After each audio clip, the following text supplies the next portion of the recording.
Hello and welcome to Wednesday's edition of Cracking the Cryptic, Wednesday's first edition of Cracking the Cryptic, I should say. We are going to manage to do 2 videos today. So Mark has recorded a solve of a good classic Sudoku, which will appear probably around 10:30 UK time, a couple of hours after this one. And I'm going to take a look at this puzzle, which has a nice chess theme, and I'll tell you about that in just a moment. I wanted to mention though that for those of you who are patrons of the channel on Patreon, I've uploaded a solve of John Bolton's Filomeno puzzle, which I mentioned in Monday's video as being the best Filomeno puzzle I've ever seen. I mean, it is a masterpiece, and it's years since I've solved it. So when I solved it earlier on camera, I felt like I was getting no benefit at all from having solved it before. But that video is up there on Patreon now, so if you do wonder how to solve it, you should check that out. It really is a masterpiece. Not my solve, but the puzzle. Now, chess Sudoku. This puzzle from Kevin has a very interesting theme. And believe it or not, Kevin's email, which was frightfully apologetic really, it said that he'd only just started to set puzzles and maybe we could give him some advice about how to improve. Well, I sent this to our tester, who wrote back to say this is a very beautiful Sudoku puzzle. Not too difficult, but extremely elegant. So Kevin, it looks like if this is your first puzzle, you have a stellar future in puzzle setting ahead of you. Let me talk to you about the rules here. Now, you can see at the bottom, odd digits need to behave like chess knights, which means that, let's look at this 1 for example. This square and this square would be a knight's move away from this 1, and therefore we couldn't put a 1 in either of those squares, because if there was a 1 here, it could attack this square in chess, and therefore we can't have the same digit in a knight's move position. And that applies to all of the odd digits. Now, on the other hand, the even digits behave like chess queens, which means that they can see everything on their diagonals, obviously, as well as in their columns and rows. So 4s, for example, there couldn't be a 4 in that square because this 4 would see it. There couldn't be a 4 in this square because this square would see it.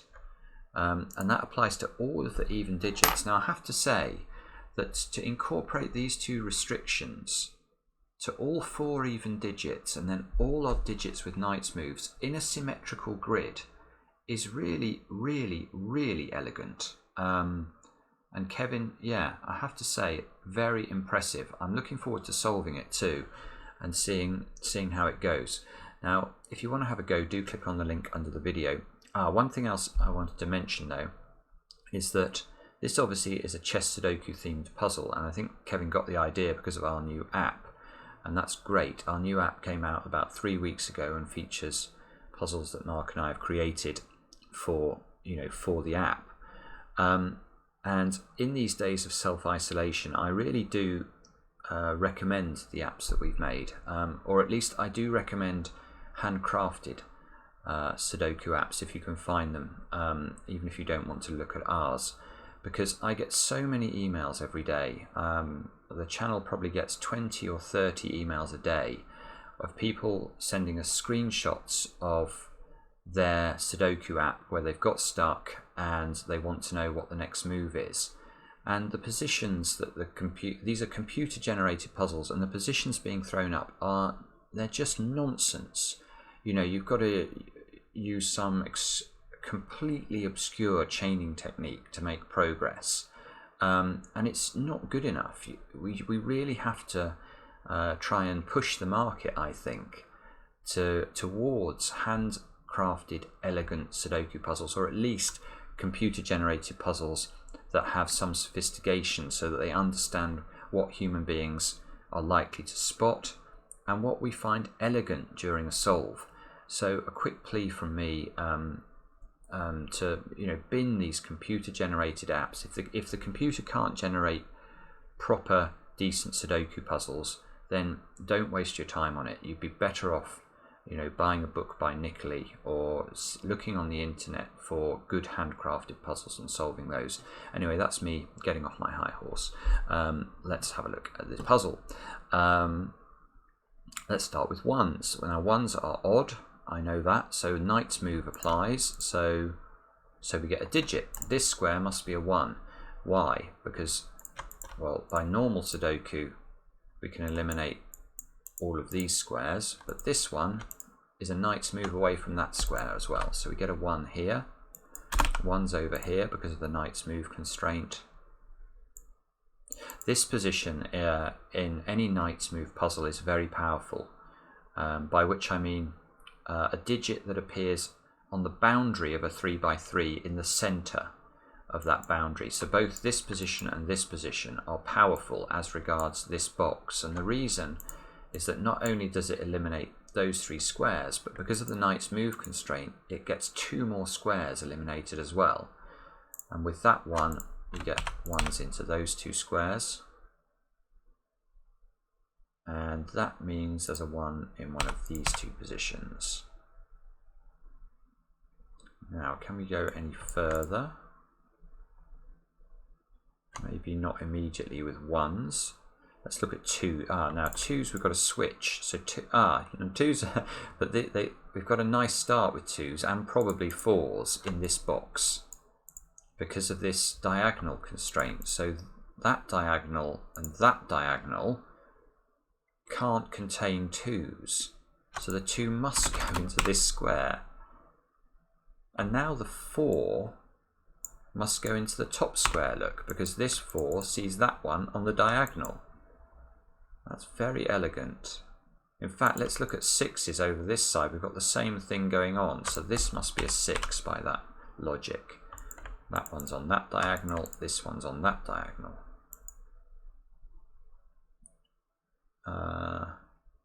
So there must be a 6 in one of those 2 squares because this one's on the diagonal.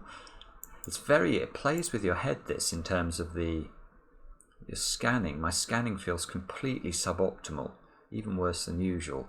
So there must be a 2 in one of these squares, which I will highlight actually, and a 2 in one of these. Oh, that 2 sees that corner square, so 2 in one of those squares. That's so easy to miss. I've missed this one as well. That can't be a 2 because it's on the diagonal.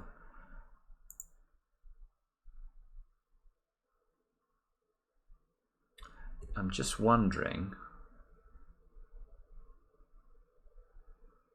yeah, these 4s, look at the 4s in the middle box.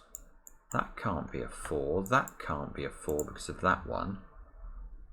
This 4, oh yeah, these, the 4s, these 4s, which 2 of which don't even, you know, interact in a row or column with the central box, actually force this square to be a 4.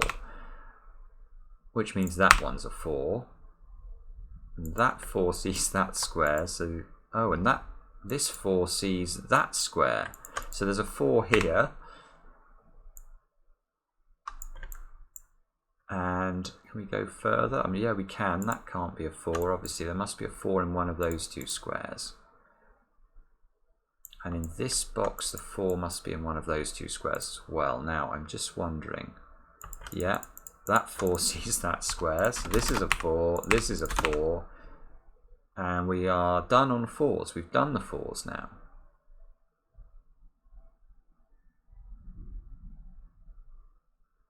I'm just wondering about 2s in the middle box, or even 6s actually. 6s, yes, 6s are good.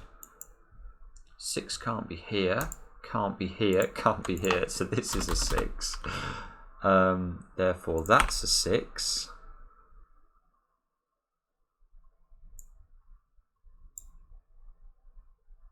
And that means this is a 6. This can't be a 6 now. So one of these 2 is a 6. Now I bet we'll find one of these is on a diagonal. No. Okay, so maybe we can't resolve the 6s up here yet. What about the 6s down in the corner then? That 6 sees those ones. This is so weird. It's so difficult to scan. I don't know why I'm... Ah, this is a 6, look. The interaction of various 6s and their diagonals. So these two are 6s. This 2 now is locked into one of those two squares, but the 2 sees that one. So this is a 2. That forces that to be a 2. That forces that one to be a 2. These two have got to be 8 and 9.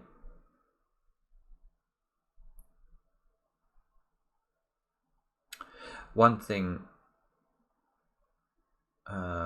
you can note about this row, you see this 5-7 pair here. These are both odd digits. So neither of those squares can be a 5 or a 7, because if they are, then it would rule out these digits, I should say, basically rule 5s and 7s out from both of those squares because of the knight's move constraint. Now, I don't think we can use that yet.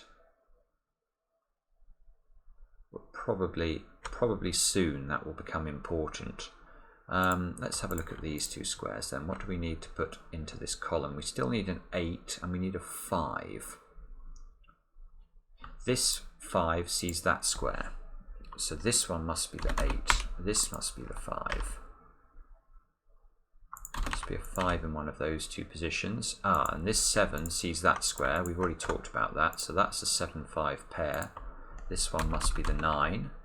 That 9 sees the 8-9 pair in the middle. So we can resolve that this one and this one can't be a knight's move apart. That gives us another digit. These two squares have got to be 7 and 8. So this square is going to be a 3. And we pause for a moment to take stock. So we look at this row, we need 7, 8 and 9, and probably we'll find that the 8 can be removed from one of these squares, can it, by the diagonals? No. Okay. And certainly neither of these squares will see a 9 or a 7 yet, because we haven't got any 9s or 7s in the wing. So, okay, we can't resolve that. We're going to have to look somewhere else. This is 1, 5 and 7.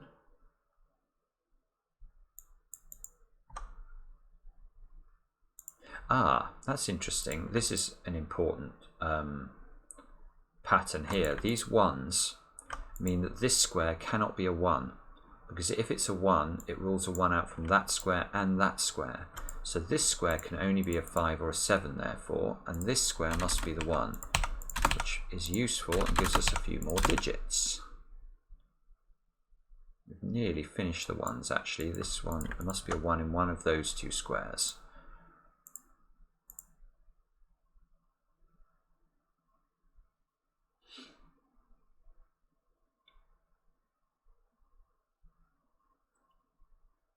So, oh, 8's in this box over here. Yes, this 8 rules out that square. So the 8 must be in one of those two squares. Which means there's an 8 in one of these 3 squares. Again, it probably... I feel like I'm missing loads of scanning opportunities here. In this row, we still need 1, 3, 8 and 9. Just wondering, can we eliminate anything else from this square? I'm not seeing. This obviously can't be a 1, it can't be an 8, but we've pencil marked those in already.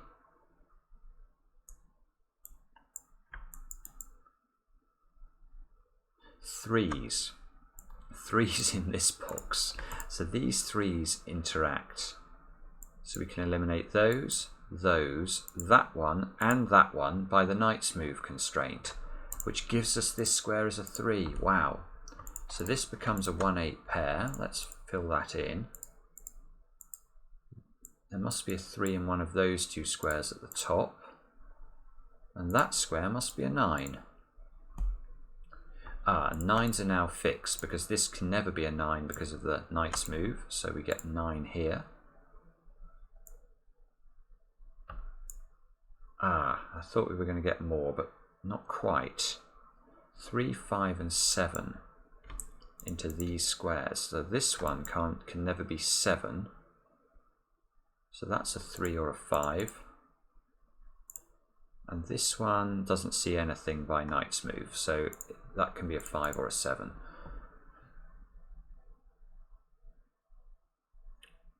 So let's just take stock here. I still need to put a 2, look, into this box. Shouldn't. It's because I'm not really looking at the diagonal still. That's a 2. This must be a 5 or a 7. This 2 sees the 2s at the top. That forces this square to be a 2.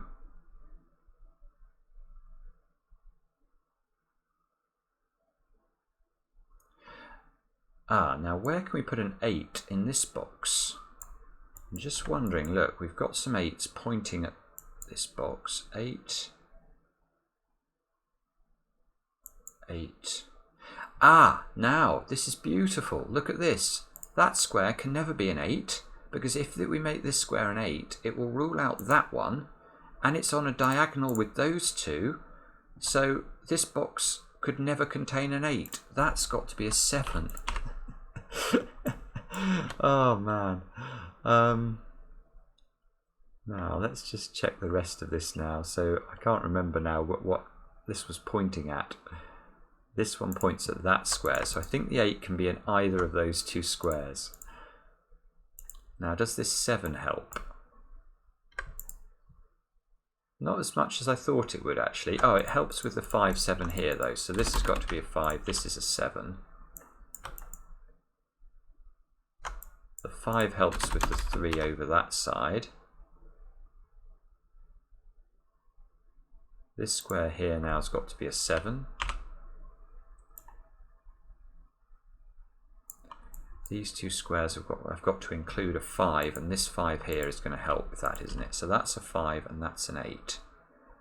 Now there can't be many squares that 8 can go now in this top box. So if we use the diagonals, that one can't be an 8. That one can't be an 8 because of that one, yeah. So that's an 8, that's a 6. Goodness knows what this 6 sees. That square's got to be a 6. Yeah, we've done the 6s now. One of these 2 squares must be a 7. Still need 8 and 9, look, into the row 3. This 8 resolves that. That can't be an 8, so that's an 8, that's an 8, that's a 1, that's a 1. 9's into one of those 2 squares. Oh, this one has to be a 9, so the column, that's the only thing it can be. This must be a 9 by simple Sudoku. This must be a 9 by simple Sudoku. And we're left with 5 and 7, look, into these 2 squares. So we've got to check the knight's move constraint, and I can't see how to resolve that immediately. And these 2 squares have got to be 3 and 6. Oh no, not 3 and 6. 3 and 7. That 7 resolves it. That can't be a 7, so this must be a 3. This is the 7, that's a 5, that's a 7. That square's got to be a 3. That forces the 3 up into the top right hand side. That one can't be the 8 obviously, so we're looking for 5 and 7 into those 2 squares. That's resolvable now. That's 7, 7, 5 like that. Oh, when we get to one of these patterns, we'll probably find these are the same digits, look. So this one's got to be 5 or 8. And this one's got to be 5 or 8. Beautiful. Beautiful. So how do we resolve this? What would ordinarily be a sort of ambiguous position? Well, we can probably find an 8 on the diagonal, and we can. This 8 here resolves which order this goes in. This one can't be an 8 because it's on the diagonal, so we fix them like that. Check, and it's all fine. And that's how to solve the puzzle. Kevin, what a debut. What a debut. That is very, very impressive. I enjoyed that mightily, and I hope you guys did too. Let us know in the comments as always. We'll be back tomorrow, well, later tonight, with another edition of Cracking the Cryptic.